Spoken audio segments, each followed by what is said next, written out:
Photo नियर लागत है। हां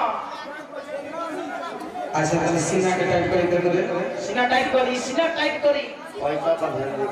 आज के जाने मेरा तो तबीयत खराब चल रहा जी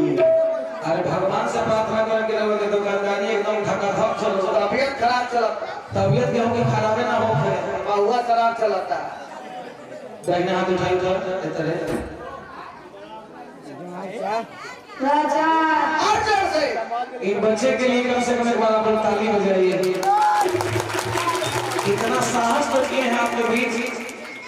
धाम इनके माता जी धर्म के पिताजी बड़े गर्व के माई बाबू के प्रणाम करने से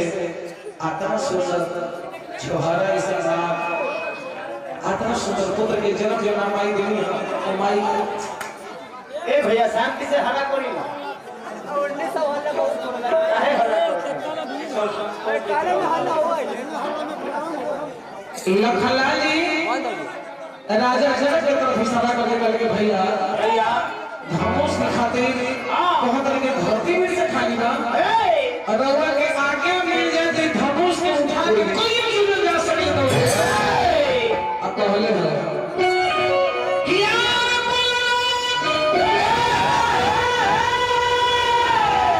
ठीक है दूध को टुए हो लगा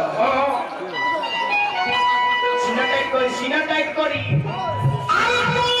राजा जी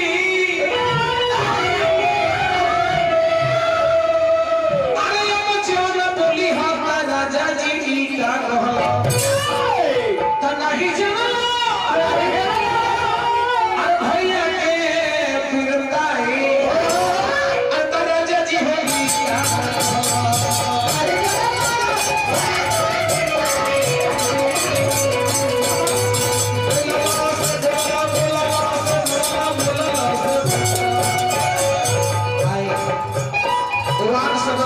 मिस्टर भोलेनाथ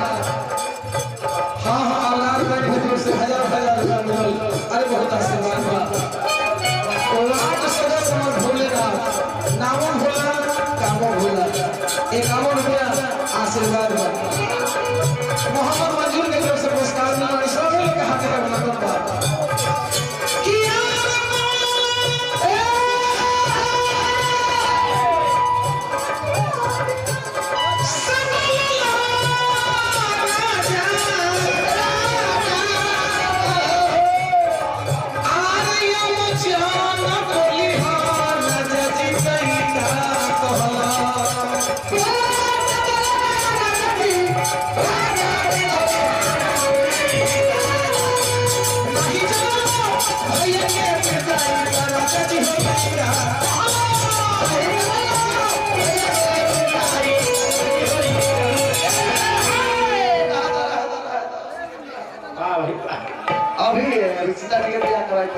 चलिए चलिए दोनों आदमी की तरफ से पुरस्कार के हार्दिक अभिनंदन बा। लक्ष्मण जी जब आंख लाल करके बोले लगे तब विश्वामित्र जी के धड़कन तेज होने लगा। ऐसा ना हो कि भाई बड़का भाई बैठे रहे छोटे ने काम फाइनल कर दिया। तब राम जी इशारा करके अपना अनुज लक्ष्मण को बुलावत रहे। लक्ष्मण जी बहुत प्रमाण दिले हो कि भैया राम जी आज्ञा मिल जाए तब पूरा ब्रह्मांड के एगो कच्चा झाड़ा के कुम्हार के जब धैला होला ओकर फोड़ के दिखा दे पूरा ब्रह्मांड के ओगेंद्र के विश्व भगवान राम जी इशारा करने के लक्ष्मण ना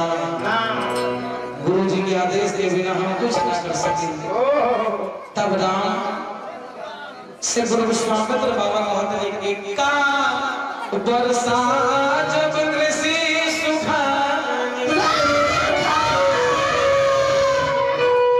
और समय चुके पुण्य का पछिना खेत सूख जाए तो पानी पटाने से क्या होगा अधूरा फसल आ गइले चैन बात करे तले चैन बात जी हम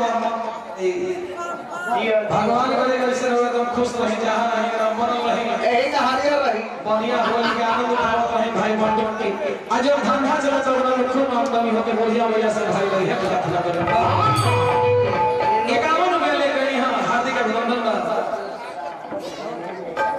अच्छा ठीक है इन 10 टकिया वाला काम संतोष राम जी ना जी सारे के हाल एक सब्जेक्ट के 1 घंटा का दिया डिस्टर्ब होता ठीक है हां संतोष जी कि दिल लेके जा रहे हो कैसे जिए दिल लेके जा रहे हो कैसे जिए और दिल लेके जा रहे हो कैसे जिएंगे हम श्री गुणौर पासवान जी के पुत्र रमेश जी 10 में लस नहीं 10 में लस श्री कमल भगवान है भाई है कमल बाबू की तरफ से दारू हजारों रुपए का शुभ कामना का आशीर्वाद का माता जी का मौले रही है जय हो जय हो बुढ़िया माई एक सप्ताह का प्रणाम होते तला धलाइए जय हां अच्छा दो मिनट भाई अब श्री राम जी से आदेश बाबा विश्वामित्र जी दे रहे हैं कि हे राम विश्वामित्र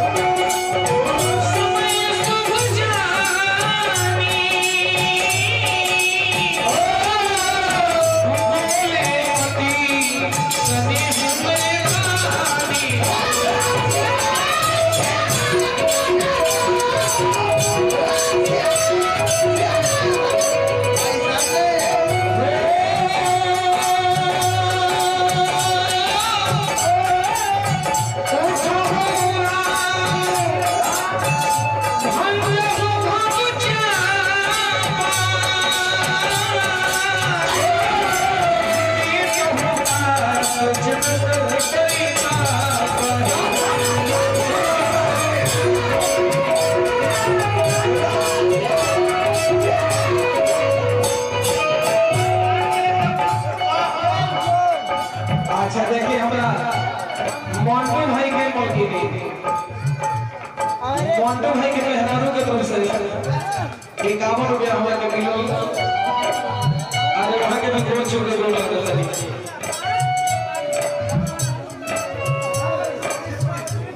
अच्छा हमरा दुलार प्यार के भाई श्री सुनील बाबू कौन घिचे वाला कौन घिचे वाला ये लोग दुकान पे बोले वाला काम बढ़िया जाए हां जी 2-3 यूनिट चलिए वहां के तरफ से 51 रुपया माता जी के आशीर्वाद हम सूरज जी को बनल रहे भगवान सब अपना करे हो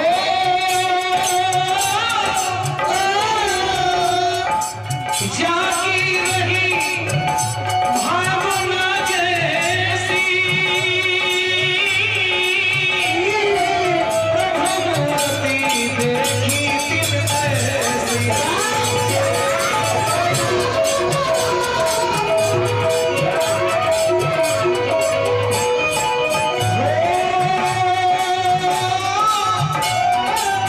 धीरज